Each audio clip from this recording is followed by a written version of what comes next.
When people think of development communication at UP Los Baños, the name Nora Quebral cannot be far behind. Devcom's history as an academic institution has been intertwined with Dr. Quebral's career, and rightfully so.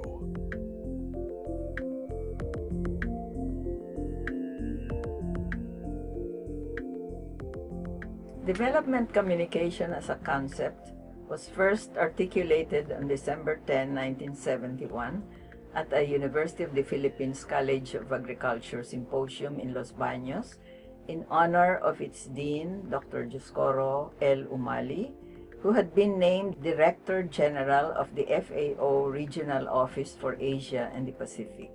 That first Devcom paper was entitled Development Communication in the Agricultural Context. The International Development Review reprinted it in its 1973-72 issue as What Do We Mean by Development Communication?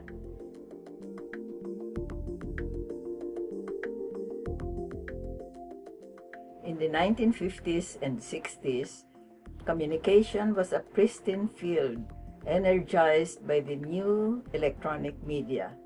It was first put to use as propaganda, advertising, public relations, and other types of persuasive communication.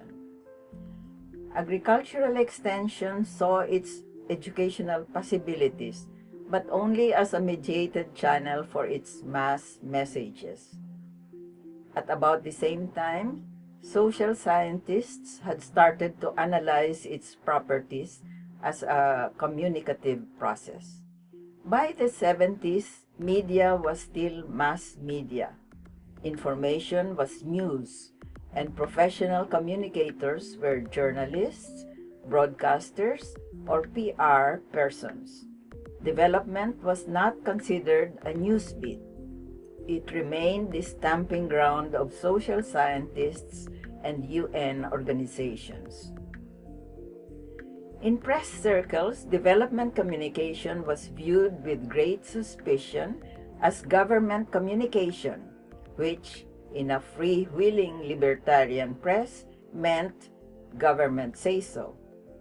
Development communication was acknowledged to have owed its beginnings to agricultural journalism, to development support communication, which was then considered a must in the UN development projects, and to development journalism with its focus on economics rather than on politics.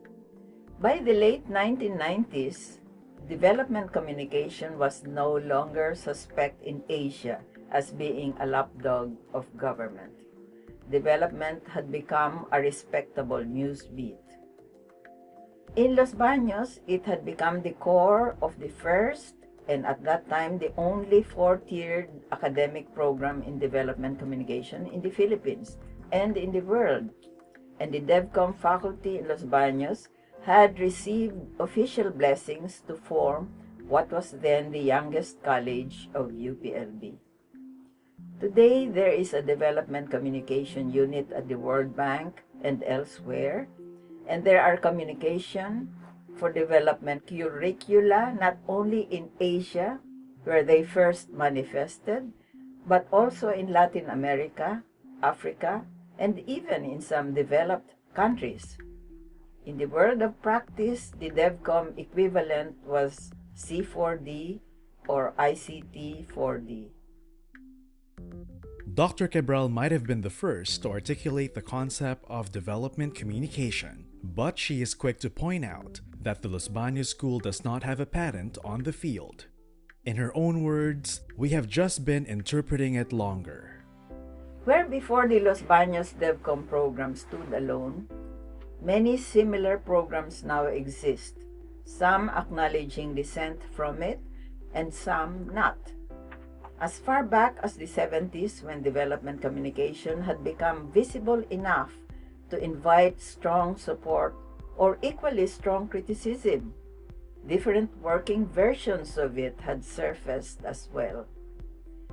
To mark the university discipline and practice that had originated in Los Baños, we began referring to it as Devcom Los Baños style, not so much to patent the concept as to describe how it was seen from our particular window.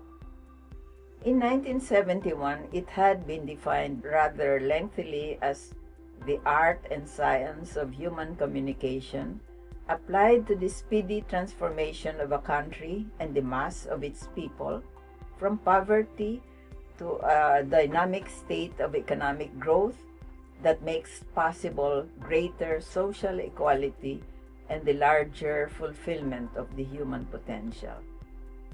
In 2002, Dr. Quebral published a monograph entitled Reflections on Development Communication, 25 years after.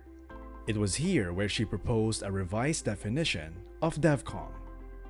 By the turn of the 21st century, the Los Baños definition of development communication had been sharpened to the art and science of human communication linked to a society's planned transformation from a state of poverty to one of dynamic socio-economic growth that makes for greater equity and the larger unfolding of individual potential. It remains centered on the poor and the marginalized in a developing society, ideally tracking them through their migratory movements to the cities or to other countries in search of a better life. It is clearly non-formal education whose aim is to hone people's capabilities to access relevant information and make personal and group decisions based on rational analysis. It is not hard to see that the practice of Devcom is multifaceted and changes over time. Dr. Nora Quebral accounts for the role of new technology in the way Devcom is practiced in the 21st century. How development communication is viewed and practiced continues to change with added knowledge and insights related to the process of development and of communication. Digital technology has contributed to the actual and virtual mobility of rural people. Rural dwellers now find themselves better able to keep up with and participate in national, regional, and even global affairs if they choose to. Yet it is not only new technology that shapes how Devcom is practiced. Dr. Quebral also accounts for new content as an important driver of the field. In the 21st century, context has acquired larger importance for development communicators as they strive to keep relevant in their work. They need to reassess the expanded environment for Devcom and not rely solely on old wisdoms. In doing so, they would do well to remember that while information and communication technology has helped to redefine the environment, the newer web-based media are the latest communication tools, but are only tools nevertheless. In today's enlarged but connected and fast-changing environment, the science and technology aspect of Devcom assumes greater utility for the development communicator. So much so that if I were asked what development communication is at this time, I would probably say that it is the science of human communication linked to the transitioning of communities from poverty in all its forms to a dynamic overall growth that fosters equity and the unfolding of human potential. Truly, Devcom Los Baños style has come a long way since its humble beginnings in the mid-1900s. Today, the College of Development Communication continues to strive for distinctive excellence in instruction, research, and extension. As a matter of fact, CDC was awarded CHED Center of Excellence in Communication in 1999 and Center of Excellence in Development Communication in 2012. Moreover, in 2015, CDC's BS Development Communication Program passed the ASEAN University Network's Quality Assurance Accreditation. It goes without saying that the college's current footing is largely owed to Dr. Nora Quebral, without whom development communication would not have flourished.